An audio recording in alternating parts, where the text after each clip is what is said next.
Olá, alunos e alunas do terceiro EJA da Escola Ângelo Teixeira, aqui quem fala é Álvaro, sou o professor de Sociologia de vocês, e hoje eu venho nesse vídeo, vou tentar ser o mais sucinto possível e discutir as 2 semanas do meu PET adaptativo que eu enviei para vocês, né? Ele é um PET que vai diferir, em certa medida, do PET enviado pelo governo de Minas, porque eu acho que tem questões aqui que eu introduziria, né, dentro da discussão da Sociologia, e não aquelas questões que foram propostas lá de início. Então, a minha ideia aqui é falar um pouco sobre isso para que eu tente aí aparar as arestas e ajudar vocês com as dificuldades que vocês estão tendo, né? A quem está se perguntando, essa que está atrás é a Cecília, né? Ela é minha filha e aí essas são os ônus do trabalho à distância, né? Então, a gente precisa cuidar da criança e, ao mesmo tempo, trabalhar. Mas vamos por partes, né? Essa primeira discussão que eu faço no PET é uma discussão sobre sociologia do trabalho. A sociologia do trabalho ela é um campo da sociologia que ele é muito importante dentro da sociologia, e dentre os autores clássicos da sociologia, é Marx que vai ser o primeiro a introduzir uma discussão sobre o que seria esse trabalho, né? E aí ele vai colocar essa discussão dentro da sociedade industrial, né, que ele é um autor do século XIX, e dentro do século XIX, no momento de industrialização do mundo, há uma mudança na forma como as pessoas trabalhavam, né? Então, hoje nós temos ainda uma mudança ainda maior, mas o que nós vivemos hoje em sociedade é tudo fruto deste momento ali do século XIX, da industrialização, certo? Então, o Marx ele vai colocar aqui algumas críticas ao modelo de sociedade ocidental, do capitalismo, e ele vai colocar a ideia do trabalho alienado. O que seria esse trabalho alienado? Uma pessoa alienada é uma pessoa que está alienada da sua realidade, que ela não consegue enxergar com amplitude a sua realidade, né? Então, o conceito de alienação em Marx, ele também pode ser lido como conceito de estranhamento, né? É o estranhamento no produzir da mercadoria, é o estranhamento com a mercadoria, é o estranhamento com o trabalho, certo? Então, em certa medida, né, o trabalhador ele não se reconhece naquele produto que ele produz. Ele acredita que aquele produto não é fruto de seu trabalho, ele não reconhece seu trabalho naquele produto, certo? O cara trabalha na fábrica da Volkswagen, ele cria lá o Gol, né, ele ajuda na formação do Gol. Ele não acha que o Gol é um produto fruto do seu trabalho, o Gol é produto fruto da Volkswagen, não fruto dele, certo? Isso é o que o Marx coloca como um produto de alienação do trabalho, né? O trabalhador não se sente pertencente àquele processo, porque dentro do capitalismo o que restou a nós, né, trabalhadores, foi único exclusivamente a venda da nossa força de trabalho. A gente precisa vender a nossa força de trabalho a quem vai pagar por essa força de trabalho. Então, nós viramos produtos dentro do capitalismo também. Desse sentido, né, o trabalho, ele perde o sentido, certo? O trabalho ele é meramente uma atividade reprodutiva cotidiana que nos serve a ganhar um salário mensal, certo? O Marx ele coloca aqui que o trabalho ele é um sacrifício à nossa vida, né? E não uma questão de transformação da natureza como antes na humanidade o era, né? Aqui na fala do Marx, o operário nem sequer considera o trabalho como parte de sua vida, né? Viver não é trabalhar para o trabalhador, né? Viver é a partir do momento que você sai do trabalho. Por isso que a gente usa o famoso sextou, né? Hoje é dia de se divertir, hoje é dia de se viver, não é dia de trabalhar mais, né?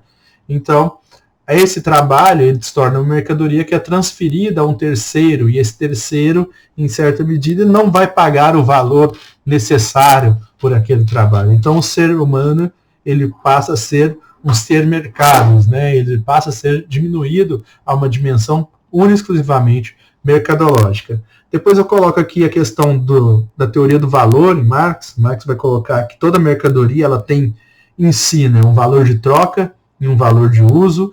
Isso é uma questão muito importante em Marx, né? Isso aqui que leva, em certa medida, o que o Marx chama de um processo de criação do fetichismo da mercadoria, né? As mercadorias no capitalismo elas ganham muito mais valor de troca do que valor de uso. Por isso que constantemente você está trocando de mercadorias, por isso que constantemente nós chegamos aí a produtos que são feitos para perder a validade o mais rápido possível, né, que é um conceito chamado dentro da sociologia de obsolescência programada, né? O produto ele é programado para se tornar obsoleto, então ele vai se tornar obsoleto em algum momento para que você possa trocar, e a cada momento aquilo ali vai gerando um processo de maior acumulação. Você pode se perguntar quantas vezes você já comprou coisa que você não precisava comprar e você comprou, certo? e aí aquilo foi encostado ali, aquilo não funcionou durante o período que você queria. Pense em celulares, né? Celulares, como a gente troca de celulares atualmente, como a gente quer um modelo e a gente troca de outro modelo, e tem inúmeros modelos. Quando você vai comprar um celular, você percebe que, pelo menos eu, né? Quando eu vou comprar um celular, né? Quando eu me coloco a comprar um celular, eu vejo que existem tantos modelos que eu não entendo o que são essa quantidade de modelos, né? O que eles fazem, e você tem que fazer uma pesquisa muito ampla. E mesmo assim, esses modelos são extremamente frágeis, né? Eles são feitos para não durar um processo inteiro ali, né? Durar sua vida toda. Aqui depois eu coloco uma discussão sobre os modelos de produção, Taylorismo, Fordismo, né? O Taylorismo é o primeiro modelo que vai transformar aí, vai tentar organizar o trabalho dentro de uma administração científica do trabalho, que é um modelo proposto por um cara chamado Charles Taylor, né?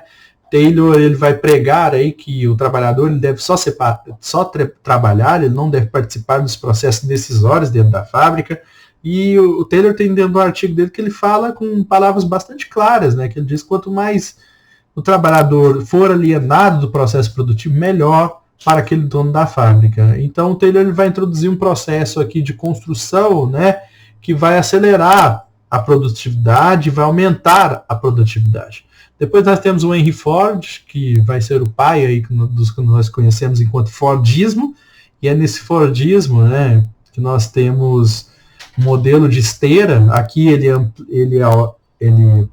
transforma, aprimora o modelo taylorista com esse modelo de esteira, e é nesse modelo de esteira ele consegue aí aumentar a produção de mercadoria, né? E depois nós temos o toyotismo, esse modelo Toyota, que é o modelo just in time, né? Um modelo mais flexível, um modelo que prega um trabalho mais em grupo, um modelo que prega a ideia de que o trabalhador ele faz parte do processo produtivo, mas é meramente enganatório, né? Por exemplo, quando você vai no supermercado, eles chamam o trabalhador de colaborador, né? Não de funcionário. Então é para que o trabalhador se sinta parte daquilo ali. Ele é parte até o momento da redistribuição do dinheiro, né? Quando começa o momento da redistribuição, aí ele já não é parte daquilo ali.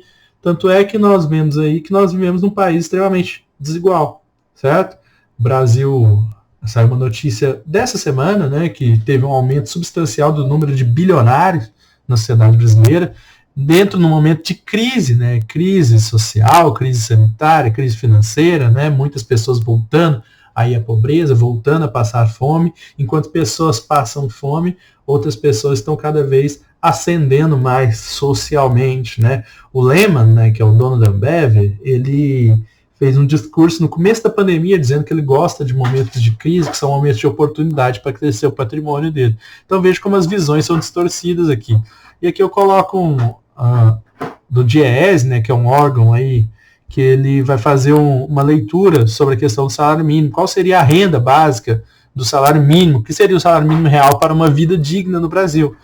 Isso é um estudo divulgado que eu peguei da notícia aqui de 2020, e o básico seria R$ 4.342,57, né? A gente está muito longe disso daqui. Aqui as questões e atividades. Aqui é uma questão mais para que você possa refletir, né, do porquê o salário mínimo é tão discrepante com a real necessidade das famílias brasileiras. E depois nós temos aqui o modelo de produção, né? Eu gostaria de pegar só essa fala aqui da questão do salário mínimo e a gente pensar na questão do auxílio emergencial, e é sempre bom lembrar que o governo que aí está, né, o governo do nosso presidente, né, Bolsonaro, ele não queria dar nenhum auxílio, ele queria dar R$0 para as pessoas, ele não queria dar dinheiro, né? Ele foi forçado. E aí depois ele queria dar um auxílio de R$300, e aí ele foi forçado a dar um auxílio de 600 e 1.200 para a mãe solteira, né? Ele não queria dar auxílio para as pessoas, né? E aí depois se discute se esse cara é ou não é um genocida, né? E a gente sabe qual é a verdadeira realidade dos fatos.